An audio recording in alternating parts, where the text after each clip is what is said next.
देखिए, ये कहानी सिर्फ एक जहाज के डूबने की नहीं है, बल्कि उसके बाद जो हुआ उसकी है। जरा सोचिए, 18 अप्रैल 1912 की एक अंधेरी तूफानी रात, जगह न्यूयॉर्क शहर। वहां उस भारी बारिश में भीगते हुए करीब करीब 40,000 लोग दिल थामे एक जहाज का इंतजार कर रहे थे। एक ऐसा जहाज जो अपने साथ एक ऐसी दर्दनाक कहानी ला रहा था जिसने पूरी दुनिया को हिलाकर रख दिया था। ये सब लोग कारपेथिया नाम के एक रेस्क्यू शिप का इंतजार कर रहे थे, और ये जहाज उन कुछ खुशनसीब या शायद बदनसीब लोगों को लेकर आ रहा था जिन्होंने दुनिया के सबसे मशहूर जहाज को अपनी आंखों के सामने डूबते देखा था।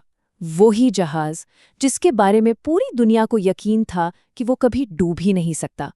तो चलिए, इस त्रासदी से थोड़ा सा वक्त में पीछे चलते हैं और जानते हैं उस महान जहाज को जिसका नाम था आरएमएस टाइटैनिक। ये सिर्फ एक जहाज नहीं था, बल्कि इंसानी काबिलियत और तरक्की का एक जीता जागता नमूना था। टाइटैनिक के बारे में कुछ बातें तो सच में हैरान कर देती हैं। ये एक जहाज से ज्यादा पानी पर तैरता हुआ एक आलीशान महल था। मतलब 269 मीटर लंबा और ऊंचाई एक 8 मंजिला बिल्डिंग से भी ज्यादा। और अंदर की दुनिया तो पूछिए ही मत। गर्म पानी का स्विमिंग पूल, जिम, 4 रेस्टोरेंट और यहाँ तक कि एक तुर्किश बाथ भी। लेकिन इसकी असली पहचान इसकी शानो शौकत नहीं, बल्कि इसकी मजबूती थी।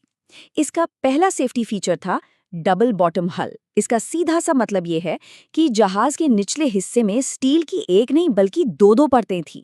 अगर मान लीजिए निचली परत किसी चट्टान से टकराकर टूट भी जाए, तो भी दूसरी परत जहाज को पूरी तरह महफूज रखती। और फिर आता है इसका सबसे मशहूर सेफ्टी फीचर, 16 वाटरटाइट कंपार्टमेंट्स। यानी जहाज के निचले हिस्से को 16 अलग अलग पूरी तरह से सील्ड कमरों में बांट दिया गया था। तो अगर जहाज में कहीं कोई छेद हो भी जाए तो पानी सिर्फ उसी एक हिस्से में भरेगा, बाकी के 15 हिस्से और पूरा जहाज एकदम सेफ। और इसी एक लाइन ने इसे अनसिंकेबल यानी कभी न डूबने वाला बना दिया था।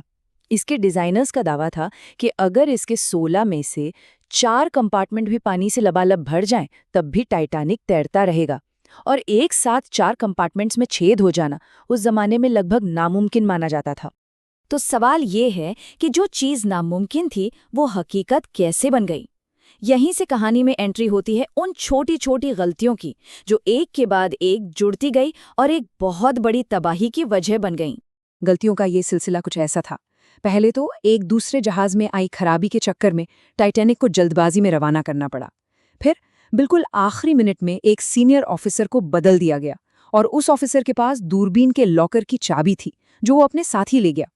ऊपर से कंपनी का दबाव था कि एक नया स्पीड रिकॉर्ड बनाना है, इसलिए जहाज फुल स्पीड से चल रहा था। और शायद सबसे बड़ी गलती, दूसरे जहाज़ों से बर्फ की चट्टानों के बारे में 7 बार चेतावनी मिली और 7 बार उसे नज़रअंदाज कर दिया गया। ये सवाल सच में सोचने पे मजबूर कर देता है ना? जहाज पर सबसे ऊंचा एक निगरानी टावर होता है जिसे क्रोज नेस्ट कहते हैं। अगर वो एक चाबी जहाज पर होती तो क्या वहां बैठे पहरेदार दूरबीन से उस आइसबर्ग को थोड़ा पहले देख पाते? 14 अप्रैल 1912 रात के 11:40। आसमान में चांद नहीं था और समंदर शीशे की तरह शांत और बिल्कुल काला था। और टाइटैनिक अपनी पूरी रफ्तार से उस अंधेरे को चीरता हुआ आगे बढ़ रहा था। तभी उस क्रोज नेस्ट में बैठे पहरेदार फ्रेडरिक फ्लीट को सामने एक धुंधली सी काली परछाई नजर आती है।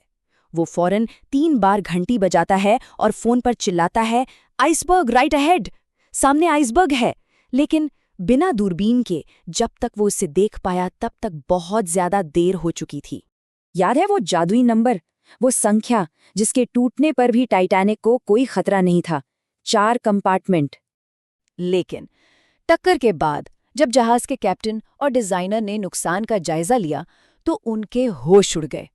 आइसबर्ग ने जहाज के 1, 2 या 4 नहीं बल्कि 6 कंपार्टमेंट्स को फाड़ दिया था।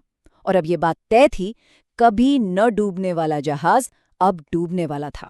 और यहीं से शुरू हुई टाइटैनिक की वो सबसे लंबी और आखिरी रात। टक्कर से लेकर जहाज के पूरी तरह समंदर में समा जाने तक के वो 2 घंटे और 40 मिनट जो इतिहास में हमेशा के लिए दर्ज हो गए। ये नंबर इस पूरी त्रासदी की असली कहानी कहते हैं। जहाज पर करीब 2240 लोग थे, लेकिन लाइफ बोट्स में जगह सिर्फ 1200 लोगों के लिए थी। और उससे भी ज्यादा दुख की बात यह है कि उस अफरा-तफरी और घबराहट में कई लाइफ बोट्स को आधा खाली ही पानी में उतार दिया गया। नतीजा, सिर्फ 706 लोग ही जिंदा बच सके। टाइटैनिक से लगातार मदद के सिग्नल भेजे जा रहे थे। पास के एक जहाज कारपेथिया में वो सिग्नल सुन भी लिए थे, लेकिन एक बहुत बड़ी प्रॉब्लम थी। कारपेथिया अपनी पूरी रफ्तार से भी आता तो उसे टाइटैनिक तक पहुंचने में 4 घंटे लगने वाले थे, और टाइटैनिक के पास इतना वक्त नहीं था। और ये इस कहानी का शायद सबसे बड़ा काश है। एक और जहाज SS कैलिफोर्नियन सिर्फ 37 किलोमीटर दूर था, इतना पास कि उन्होंने टाइटैनिक से छोड़े गए मदद के रॉकेट्स को आसमान में देखा भी था। तो फिर वो मदद के लिए क्यों नहीं आया? क्योंकि उस जहाज का वायरलेस ऑपरेटर अपना रेडियो बंद करके सो रहा था। कई सालों तक दुनिया यही मानती रही कि टाइटैनिक सिर्फ एक आइसबर्ग से टकराने की वजह से डूबा, लेकिन दशकों बाद जब समंदर की गहराइयों में उसका मलबा मिला, तो एक और गहरा छिपा हुआ राज सामने आया। टाइटैनिक को दोबारा देखने में दुनिया को 73 साल लग गए। 1985 में मशहूर खोजकर्ता रॉबर्ट बेलार्ड और उनकी टीम ने आखिरकार अटलांटिक महासागर की तलहटी में टाइटैनिक के मलबे को खोज निकाला। और यहीं इस कहानी का सबसे चौंकाने वाला सच सामने आया। मलबे की जांच से पता चला कि जहाज की मोटी मोटी स्टील प्लेट्स टूटी नहीं थीं, बल्कि वो एक दूसरे से अलग हो गई थीं। और इसकी वजह थी उनको जोड़ने वाली कीलें, जिन्हें रिविट्स कहते हैं। पता चला कि कंपनी ने पैसे बचाने के लिए जहाज के आगे और पीछे के हिस्सों में मजबूत स्टील की जगह घटिया और कमजोर लोहे के रिविट्स लगा दिए थे। जैसे ही जहाज आइसबर्ग से टकराया, ये कमजोर रिविट्स चटक गए, प्लेट्स अलग हो गईं और पानी तेजी से अंदर भरने लगा। टाइटैनिक की कहानी हमें एक बहुत जरूरी सबक सिखाती है। ये सिर्फ एक जहाज के डूबने की कहानी नहीं है, ये इंसानी घमंड, छोटी छोटी गलतियों को नजरअंदाज करने और छुपी हुई कमजोरियों की कहानी है। और ये सोचने पर मजबूर करती है कि आज की दुनिया में हम जिन अनसिंकेबल टेक्नोलॉजी और सिस्टम्स पर आंख बंद करके भरोसा करते हैं, क्या वो वाकई उतने ही मजबूत हैं जितना हम उन्हें समझते हैं?